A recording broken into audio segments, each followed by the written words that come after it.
So before we start adding rotation to this, we're going to need a rotation shader. It's a bit hard right now to actually see it rotating. This is going to be our final shader. So if you are shader savvy and you already know how to do all this, feel free to just jam through this chapter. You can just take this as all this stuff will be in the screenshots, or use this as a reference point to start from. I'm going to go ahead and build it from scratch.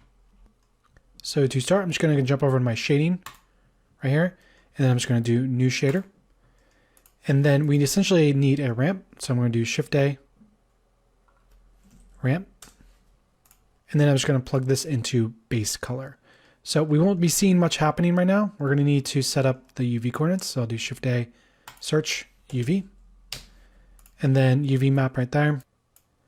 And then you'll see, okay, we're starting to get something that looks good, but it's not actually a line that's going across. So what we want to do here is take our UVs and we just want to use the Y axis here. So to do that, what we're going to do is Shift A, search, and then separate XYZ. And then we can simply lay that over top, and then we're going to choose our Y axis for the factor right there. And then we'll see as we play with our ramp, we now have a gradient that's going to be going from top to bottom, right?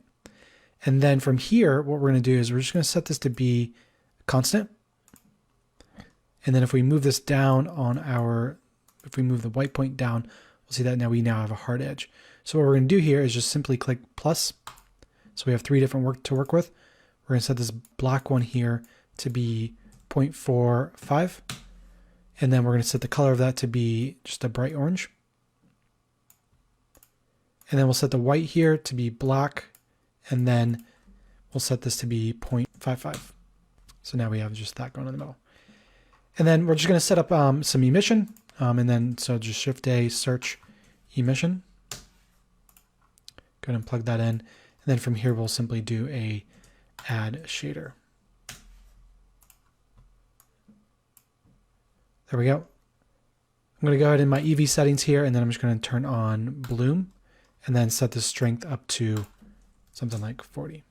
There we go. And then jump back over to our animation tab. We can simply hook up our camera. So I'll just do N over the viewport here, and then go to view, go to lock camera. So now I can move my camera around freely. I'll go ahead and hit home to expand that view.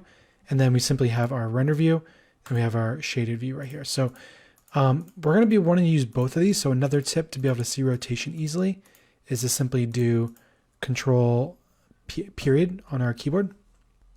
And what that's going to do is show us our axis in the center. So as we rotate it, we can actually see that moving.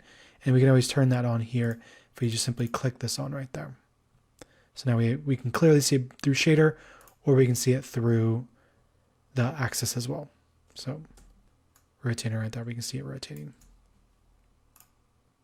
So depending on what kind of computer you're on, you might want to work in shading mode. I'm going to be primarily staying in rendered mode, but just know that you might want to stick to viewport shading.